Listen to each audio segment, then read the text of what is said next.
interrupt this program to bring you Courage, the Cowardly Dog Month. Whole month of Courage, the Cowardly Dog. First appearing in 1996, it was picked up by Cartoon Network, who work in the middle of Burbank, and directed by cartoonist John Dilworth. Though many years have passed since the original air date, it's now time for Zack to celebrate this great show. Well, old sport, what do you think? Neat. Hey guys, Zack Morris here, and welcome back to Courage Month. So, today's reviews that we're going to be covering are A Beaver's Tale and The Nutcracker, so let's get into both of those.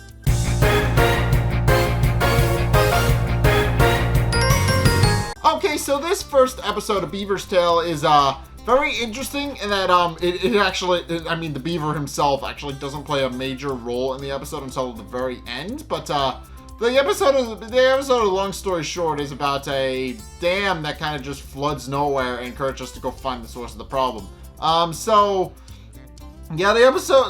episode opens up with Courage actually playing with his yo-yo. He's playing with it. He's doing all sorts of neat tricks with it. At which point, but at this point where Eustace shows up to yell at Courage for apparently not sweeping the porch, and then proceeds to shove the broom in his mouth and throws Courage's yo-yo out the window, which makes a splashing sound, much to Eustace's confusion. So he pokes his head. So he and Courage go to poke their head out the window, with Muriel revealing that Eustace was actually the one who was supposed to be sweeping the porch, and that he was just kind of foisting his job off onto Courage. So he didn't have to do it. But in case Muriel comes over to yell at Eustace for not sweeping the porch, at which point Eustace points out that he's too busy admiring the fact that they now have a new lake outside, which confuses Muriel, and she decides to poke her head out the front porch as well.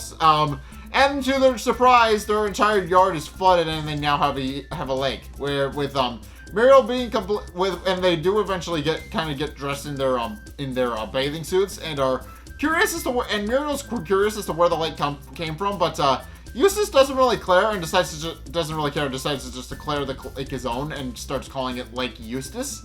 At which point he proceeds to jump in and decides that he now owns the whole lake. At which point Muriel asks Courage to come out in the water and actually join them. Courage actually winds up coming out with a little duck floaty. He has a little duck floaty around his waist, and he actually comes out, and it actually honks when he squeezes it, which is kind of cute. But then Eustace yells at him, telling him no dogs in his lake, and then proceeds to splash him, which causes his floaty to deflate. And then Eustace tells him once again to go sweep the porch like he told him. But Muriel merely reaffirms that is indeed Eustace's job and that he hasn't done it yet. At which point Muriel then proceeds to tell Courage that he's more than allowed to actually join them and actually come into the lake with them. So he does. After Muriel jumps in and joins him for a little bit, Courage then proceeds to follow in after. But he winds up shooting out of his floaty and into the water below. And then he notices his yo-yo is in the water, so he goes to go retrieve it, only to discover that a lobster took it and proceeds to try and attack him. So Courage decides that he might as well leave it well enough alone, and decides to actually climb back up into his floaty.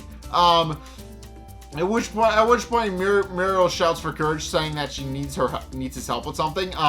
And we quickly find out what, because in the time that Courage was actually underwater, the houses started to flood. The lake is no longer in the front yard. It's now going into the house. Not that Eustace is particularly concerned, because now he doesn't need to leave his chair. He can just fish from his chair. It doesn't matter to him. But in case Courage then runs through the living room and into the kitchen, where he discovers that Muriel is actually trying to unsuccessfully bail out all the water in her kitchen, pointing out that there's a leak in the lake. And Courage tries to help her, which doesn't do anything either. And at which point she concludes that the leak in the lake isn't as weak as she thought, and she goes under a little bit and comes back up with a fish in her mouth. But in case then Eustace actually rushes in through the water and declares that he's going solely in his chair, might I add, and declares that he's going to open a water park and charge a fortune. So Courage, realizing that the house is going to flood at this rate if he doesn't figure out what's causing the water to rise, goes out the front door to actually find the source of the problem.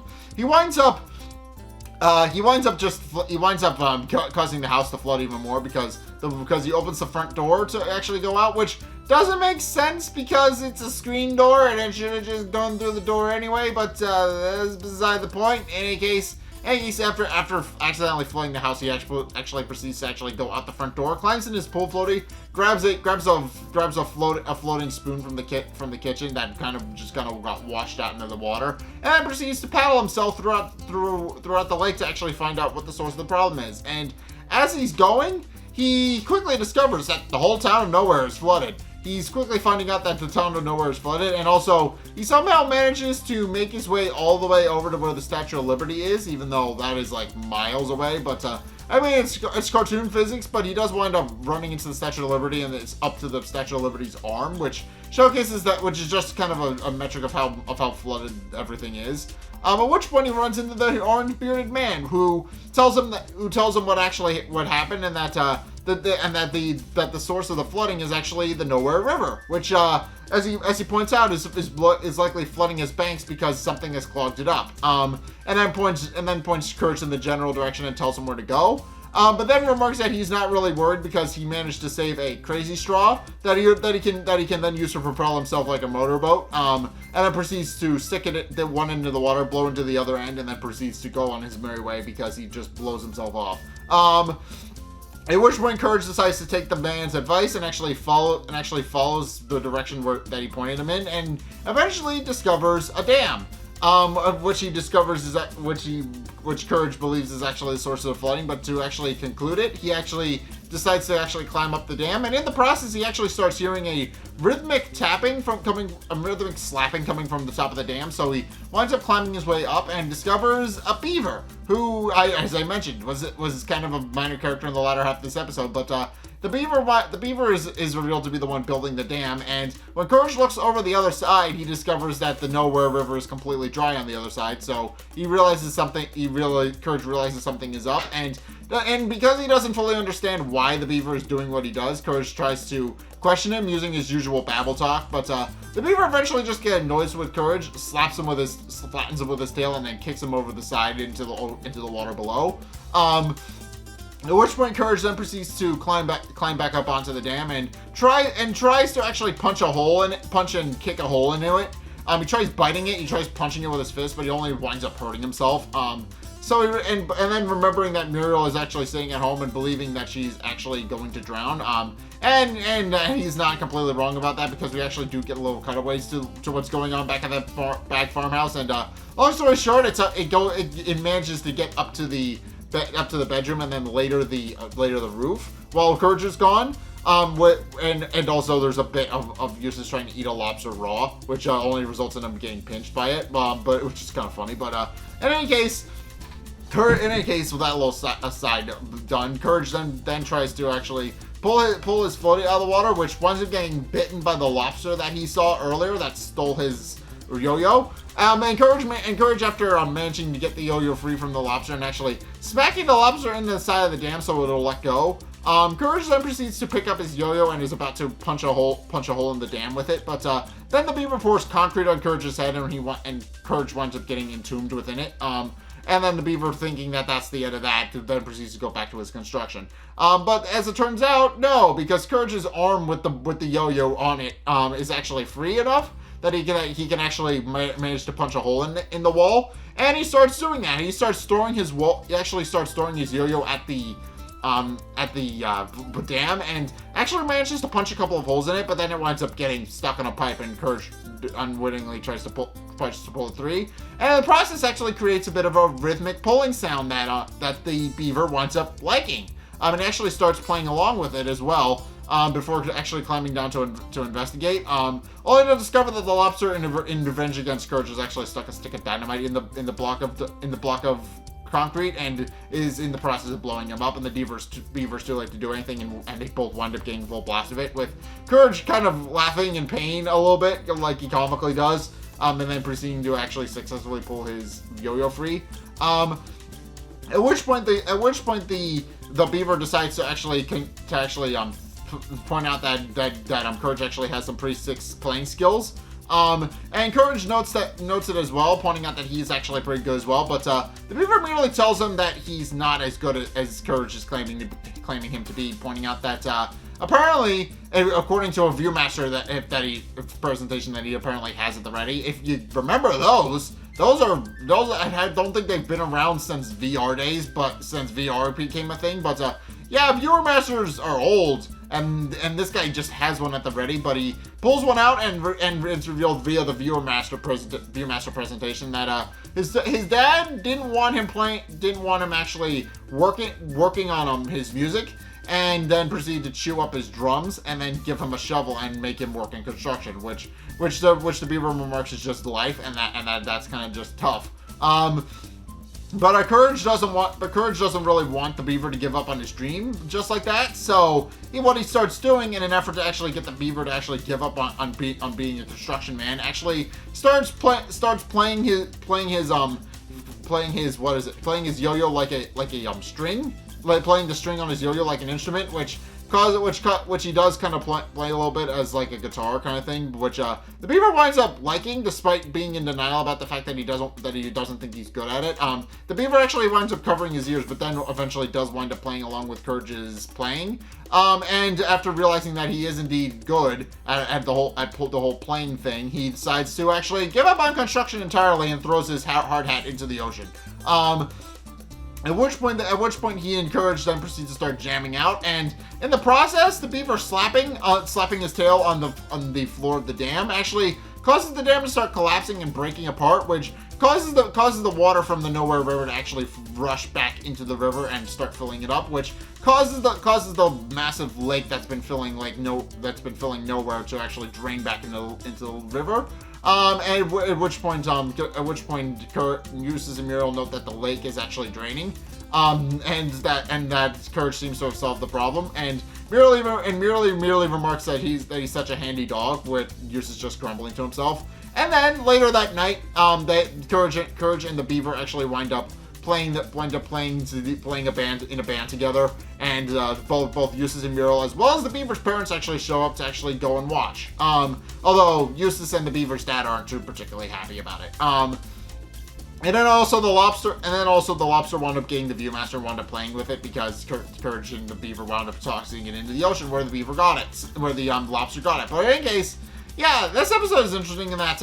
Yeah, this episode is just about not giving up on your dreams. Yeah, it is good to have dreams, and I think the idea is that sometimes people need to not believe in them as much, so that you can actually kind of have more realistic goals, like getting a job or something like that. But yeah, this episode just kind of takes that in kind of the opposite hard direction of that, where it's that sometimes what you want to do and what you're asked to do are two completely different things. Like, for example, your parents may have a completely different idea of what you should be doing with your life, and they may not appreciate the fact that you want to do something else, so they'll kind of just force you into the thing they want you to do, and you don't really have much of a say in the matter. So yeah, that's kind of what the episode's takeaway is that sometimes in addition to that, the fact that Nowhere actually flooded and was actually in danger again. This is the 5th time now that Nowhere's been in danger as well. But in any case, the episode is just about following your dreams, and sometimes your parents won't agree with that, but that's okay, because you should just kind of pursue your dreams anyway, and just kind of do what makes you happy, even if it doesn't make your parents happy. Sometimes that's just how life works. And then there are the ideas that you should kind of pursue a steady job as well, but maybe do something that you like instead of doing what your parents want you to do. That's just what the episode is about. But in any case, that's my review of A Beaver's Tale. Onward to the next review.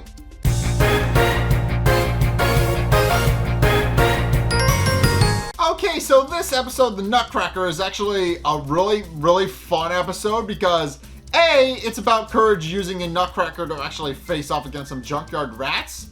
And B, it's just an excuse for John Dilworth and his team to just play Nutcracker music from the Nutcracker Christmas special in the background of the episode, and just have that be the motif throughout the episode. And it's just really fun because it just plays songs from the Nutcracker in an episode of Courage the Cowardly Dog, just as an excuse because they have an episode where they play with a Nutcracker. So, yeah, this episode's just fun. I like this episode. This episode's probably one of my favorites. I finally remember this one from when I watched the series originally, and it's still a good episode.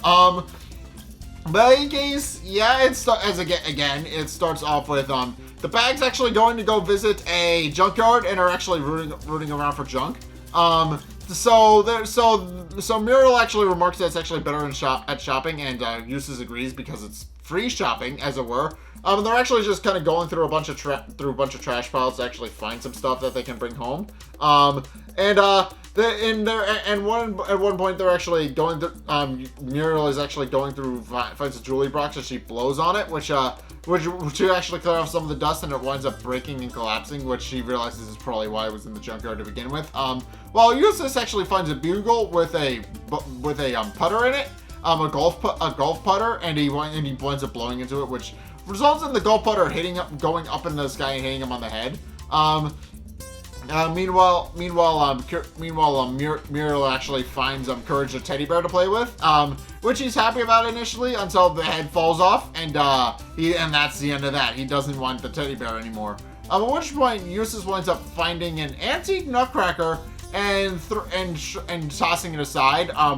With Courage wanting to find it, and Courage is initially very scared of the Nutcracker and because he doesn't know what it is. Until Muriel explains what it does, and it's just a simple Nutcracker, and then proceeds to show him how it works.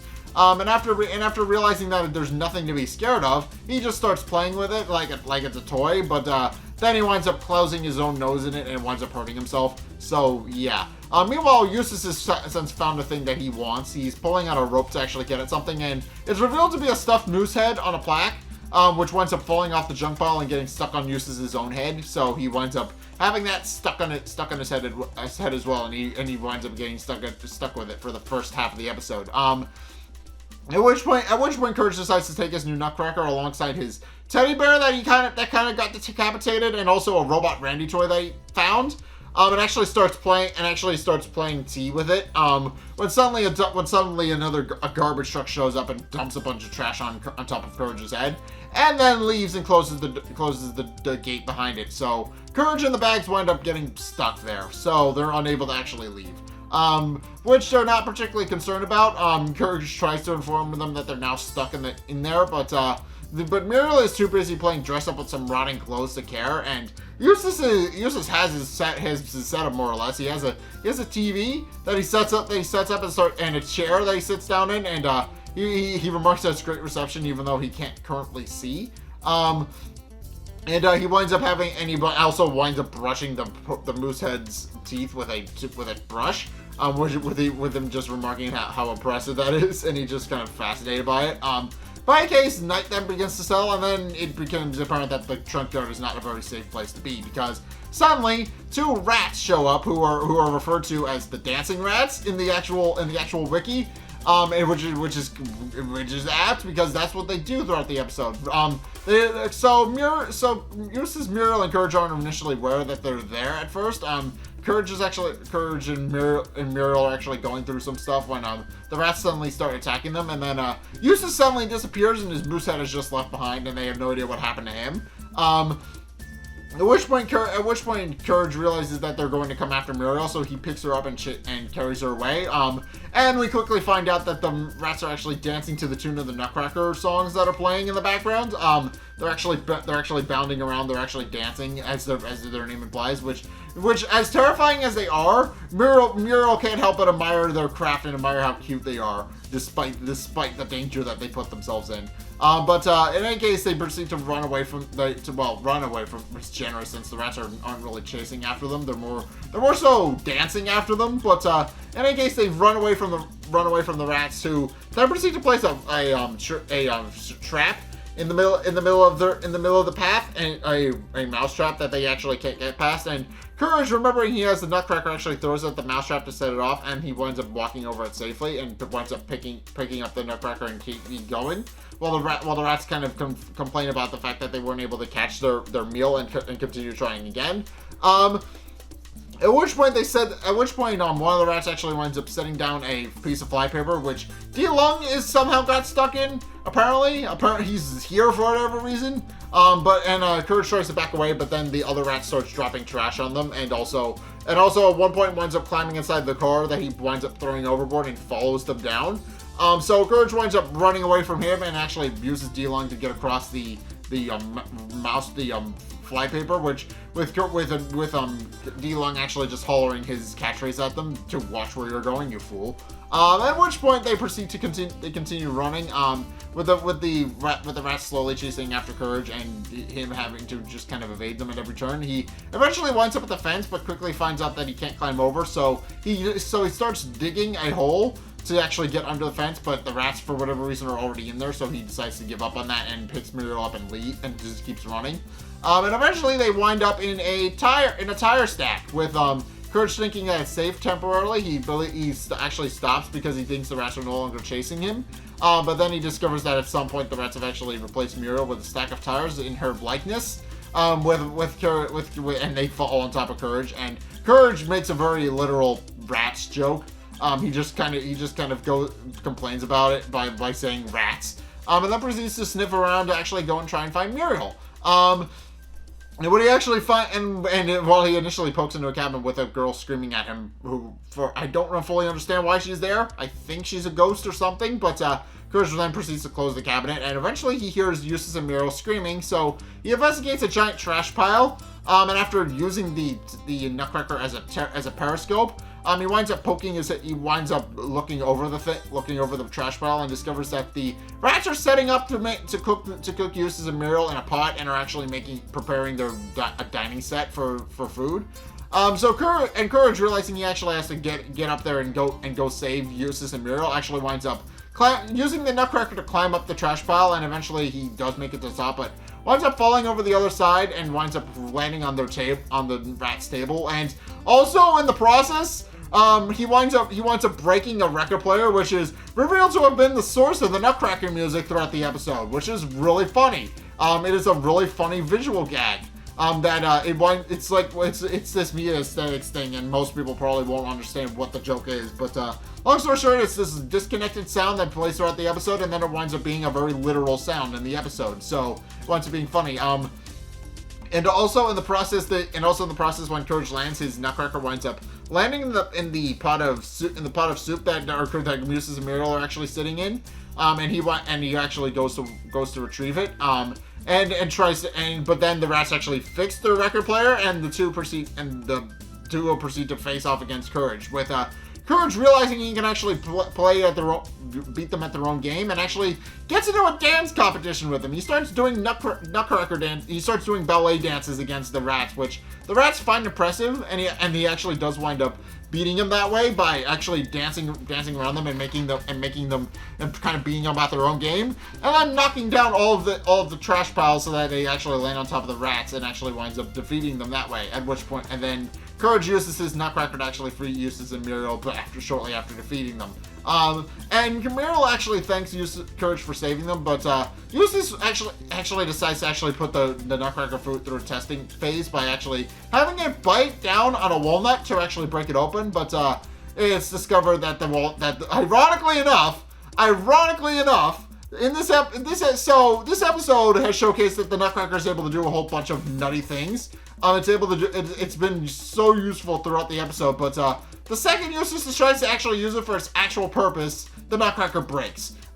So yeah, Courage winds up using the Nutcracker to solve basically all of the problems in this episode, but at the end of the episode, it can't do the one thing that it's supposed to do, and Muriel merely remarks that it's antique and that you can't really use it for anything, which ironically, it's just an ironic ending. The Nutcracker, despite all the things that it's able to do to actually solve all the problems in the episode, can't do the one thing it's actually supposed to do, which I find hilarious. But in any case, yeah, this episode is just really, really good.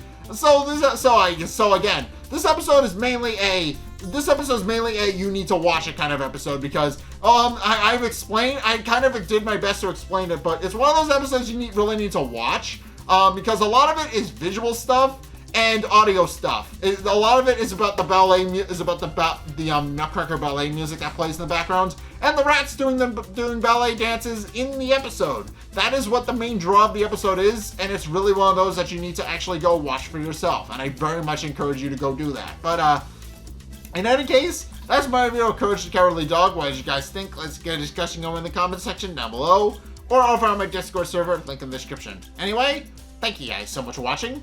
If you enjoyed, be sure to like, comment, and subscribe. Also, be sure to follow me on Twitter in the description below. If you want to keep up to date with what's going on the channel, that's actually the best way to do that. And also, be sure to check out my Patreon so that you can actually help support me. I want to do more projects like this, so if you guys actually want to see more of those, by all means, go check that out. Link is down in the description. And finally, if you want to see more content from me, then be sure to check out the videos linked in the end screen first and foremost. The top video is the most recent one. It may or may not be this one. Whereas the bottom video is a video recommended to you based on what you've already seen from me. So if you want to try something new or see more of what you like, then be sure to check both of those videos out. And finally, also be sure to go check out my Twitch down in the description below as well, because I've actually been streaming horror games every week to actually go along with Courage Month. And also, we are closing in on the grand finale of Courage Month. It comes this Sunday. We're actually doing a watch along of the crossover movie with Scooby-Doo. So if you want to absolutely see that, be sure to go check that out. Link is down in the description. Please do not miss that. Be sure to follow me over there so you actually see it. But in any case, yeah, thank you guys so much for watching. And until next time, I'll see you guys in the next video. Peace!